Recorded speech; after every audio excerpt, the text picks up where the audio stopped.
Does slow car fast fun still exist today? It does, even in this world of ever-increasing EV vehicles in various automakers' lineups and more expensive sports cars being priced out of reach of the every man and woman. Cars like this one right here are what real enthusiasts say they want when they want something that's fun to drive and relatively affordable, but also brand new. This is the 2025 Toyota GR86, but this isn't the normal one. This is the limited edition Hakone.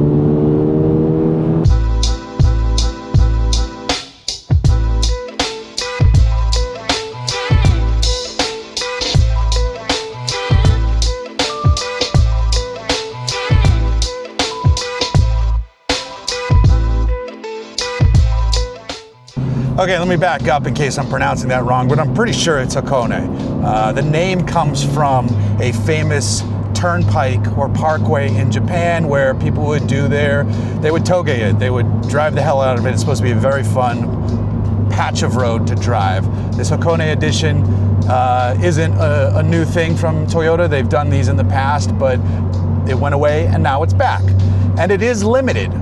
Just 860 of these coming to the States for this model year, and what you get is basically a fully loaded GR86 finished in this wonderful rich green paint with those bronze wheels and this little flourish on the interior. Plus you get, of course, the plate saying limited edition, look at you, special boy or girl. So backing up, let's just go GR86 overview. Style-wise, this thing looks great. It does look, it's you know, if you were a young child and you drew a coupe or a sports car, you would draw something like this. And I think that's pretty wonderful. This one looks even better thanks to that nice, taller duckbill out back. That's on the Hakone edition, but it's also on the mid-tier Premium Plus as well. It's just not on the base model, but that's fine. I'll get to price in a second. So style-wise, the green paint looks awesome. The bronze wheels look great. I like the duckbill spoiler. Style-wise, this is still working for me. On the inside, the cabin is tight, but I fit. Believe it or not, I've been running my daughter to and from school all week in it, and she is ready for another car to show up in our driveway, but it is possible. I even had to bring her and our neighbor's kid home from diving the other night because they're on dive team together, so I had to move my seat all the way up, but I did fit 2 9-year-olds in this car. The other 9-year-old, thankfully, is much smaller than my daughter, who is trending to be tall. But I was basically on the wheel. So you can fit kids in this car. You can do it. It's not ideal. Like I said, my daughter is happy this one is going away. But it is comfortable in here if it's just you and you have your bags back there. The infotainment definitely feels dated for Toyota, even though Toyota is always like a step behind the rest of the industry in terms of like screen resolution and stuff like that. Like it looks fine, it's just, it looks 10 years old, but it all works. There's no wireless CarPlay.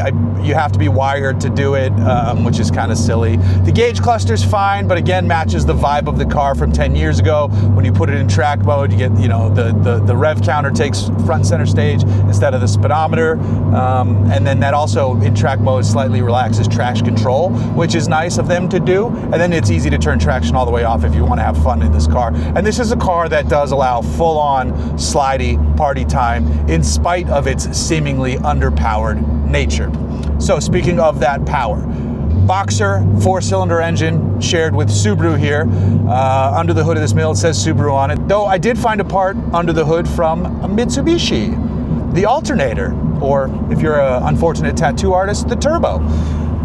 This car has the 6-speed automatic. This is optional. It actually costs extra. These come with manual gearboxes, and they are delightful manual gearboxes. This automatic isn't bad.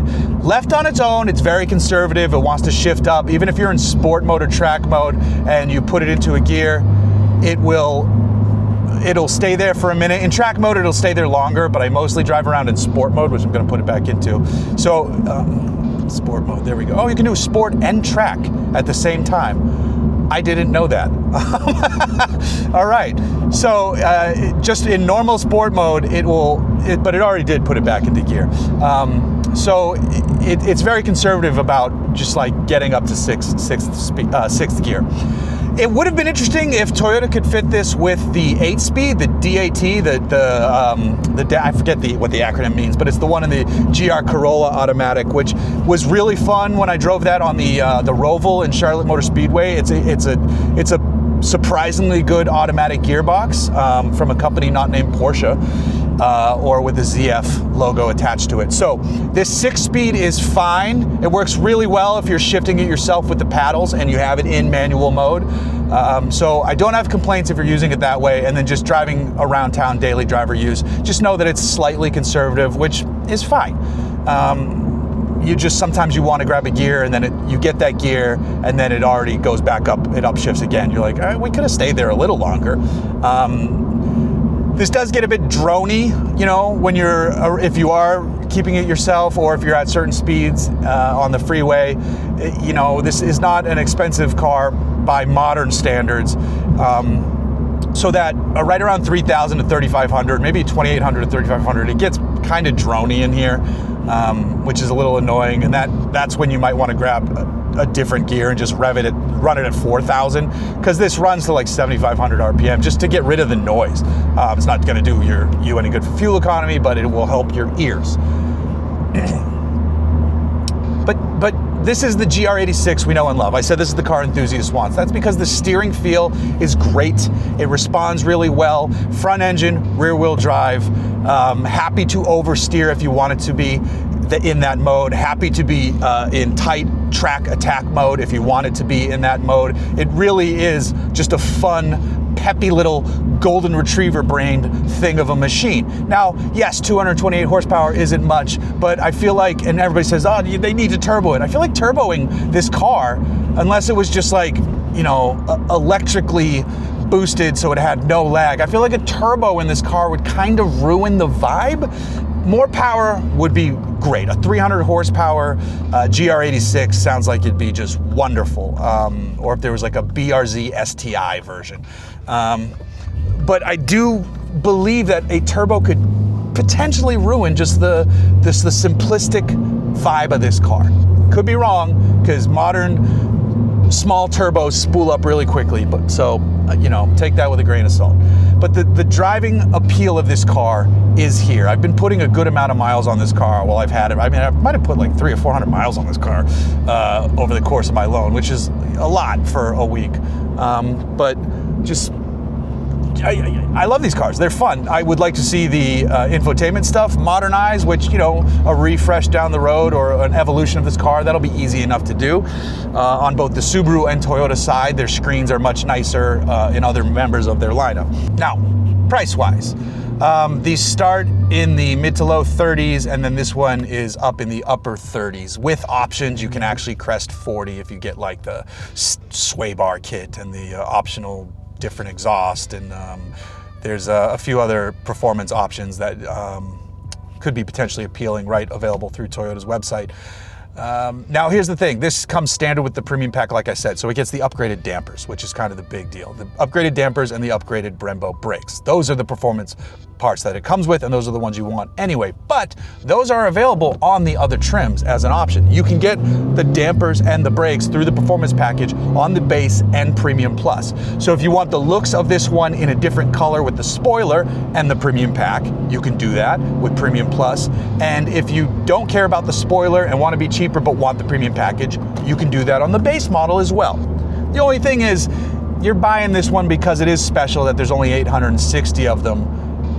And the Ridge Green paint is pretty cool. So, but you can get bronze wheels on the other trims too. So you can spec a car like this, but thankfully, I mean, maybe I would love to see Ridge Green offered on other trims, but it's kind of nice that it is locked here to keep this a little bit more special. So I can see that side of it. If you got this one, you want it to stand out a bit from the other ones. So yeah, Ridge Green should stay here. The seat should stay here. Stuff like that, and the little Hakone badge on the back, obviously.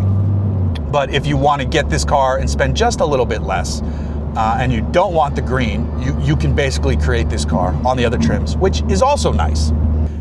It's always fun to drive a car that reminds you of why you like driving, and that, yes, cars can be quite fun. And I know that. I'm not that jaded where I think all cars are boring now. I don't. I think a lot of cars are fun, be they electric, gas-powered, or mild hybrids or what have you. I'm a fan of all sorts of the various modes of combustion out there and the various shapes and sizes in which they are packaged. But it's nice to get something available for well under $40,000 if you don't get the Hakone specifically. Well under $40,000 that can make you smile and just do good and fun things. So enthusiast cars are out there and within reach of average people. You know, you don't need to get a base 911 and spend $150 with options like the 911 Carrera I drove, or you don't need an EV6 GT $70,000 electric car to just make you smile. Those cars do make you smile, but so does this for different reasons, in a different way, but also at the core of it in the same way, because it's fun to drive and we like driving.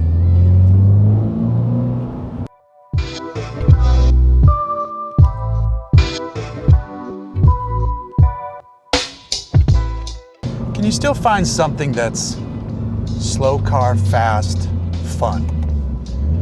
Yeah, they do exist. In cars like the Mazda Miata,